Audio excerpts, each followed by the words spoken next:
Well, good morning, John and Kevin. Today is Thursday, and it's Thursday the 9th as we're talking a little bit. Boy, we've had some big changes in our lives over the last couple of weeks, haven't we? It's a strange time right now. Big time. Ones we haven't seen before in our lives, and hopefully we won't see again. But for now, big disruption, big uncertainty. I agree. And, the fact that we're doing this remotely is no small indicator of exactly how this has impacted all of our lives. So we've had some pretty big things going on. It's not unusual for us to have in some region of the country excessive rain, drought, goodness knows what happens. That happens all over the world, and it can have an impact on our agriculture and our dairy industry. But this one is happening worldwide right now and is quite literally unprecedented. Yeah, that's for sure. As we think about recovery back to something that is normal, it's not just the dairy industry that has to recover back to normal or the Wisconsin ag industry that has to recover back to normal. It's the entire world. Yeah. And we're affected by that in every single corner, whether that's on the supply side or the demand side, something that we haven't never faced before. So how do you analyze that and try to figure out where it's all going and how to recommend what people ought to do? It's a ever evolving situation. And Mark, I just want to add to that. So one of the things that I do in my work in farmer health and farmer stress is we really know how important it is for people to have some sense of like certainty or some degree of control for the future.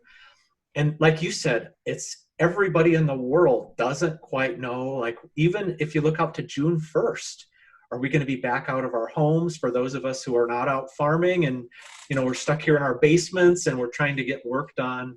And that's really tough on our psyche. For me, I just have to share this with you guys. My movie that I despise, there's very few movies that I hate. The movie Groundhog Day. I don't know if you guys have had the sense that every morning you wake up and you got to trudge back down to your workspace. And is it just me or? No, I think I'm becoming all too familiar with Zoom meetings or Skype calls and, emails that are really incredible. But yeah, it feels like Groundhog's Day to me. Me as well. In fact, I think this set of phones is all of a sudden becoming an attached part of my head. I can't seem to get away from them. And it's easy to get sort of sedentary when you just go from your bedroom to your office each day. I also know though, Mark and Kevin, like we're fortunate. We work at the university. We've got office jobs for the most part, although we all do a lot of traveling. But we recognize that a lot of the people who might be watching this are out farming. They might be, also working part-time in town at a processing plant. And so people are running around. We do consider agriculture, the government considers it to be like a vital, critical part of our national infrastructure. So we really do honor the people that are out there watching and doing this really important work. Yeah, I agree. And I think that, one of the things that we do know is that this is not going to be short-term in nature and a quick turnaround. We've already had a month and a half as we became aware of coronavirus and are now in the depths of this thing. We've seen perhaps the beginning of a slowdown in cases, but we certainly aren't even at the flattening portion of this. We've got months more of this to go. And after that, we've got an economy that's going to have to pick itself up off the floor and try to get back to something that feels more normal.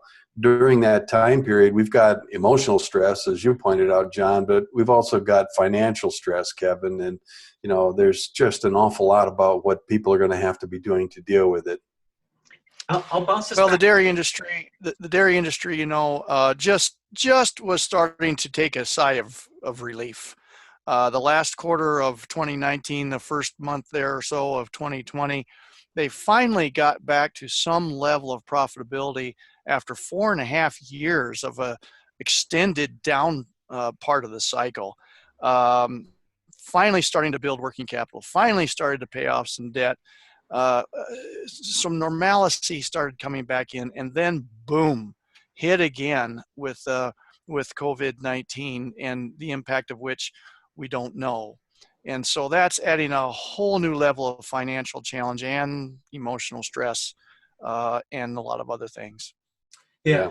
Sorry I stepped on you there, Kevin. I was just going to kind of say a couple things and then turn it back to you, but you set that up perfectly. We got in 2019, all the stuff I was doing across the state and across the country, people were starting to kind of like lift their head up off the horizon, and they could see some bright sunshine ahead, maybe tempered a little bit with some more global uncertainty. But after 3-4 years of some really difficult, very stressful times, I've done programming, I think, for people in 40 states, and just across the country, the stress has been pretty overwhelming. We see the issues connected to suicide and some of those kinds of things. But anyway, with that glimmer of hope, and then now this hits us again, I do worry and I get concerned because of those negative health impacts of stress. What I will say on the positive side, though, is as we look forward to that future, the way to break that stress cycle and those feelings of overwhelmment and helplessness is to really get thinking and to get started and to begin to try to plan for what happens next. It's not always easy, but that is a really important part of alleviating this real deep stress that people are feeling. Yeah, and I think that one of the things that we will do in a few different segments here is to be able to talk just a little bit about this. You know, that recovery, Kevin, that you talked about was because we began to feel like our dairy stocks of products were being drawn down a bit, and the fact that prices were recovering is a market sending some signals that says we could use a little bit more milk. That would be good. And literally within weeks, we're now at headlines where we're dumping milk across the country, not just here in the upper Midwest. So how do you go from a market saying we need more to we've got way too much? You know, let's talk about some of those things in a few different segments. We'll talk about the marketplace. We'll talk about the emotional stress that this is causing on people. And we'll talk about the financial stress and maybe how we begin to deal with some of those things. But I think this is a good start, and thanks to all three of us, I guess, for sitting down here and thinking a little bit about this.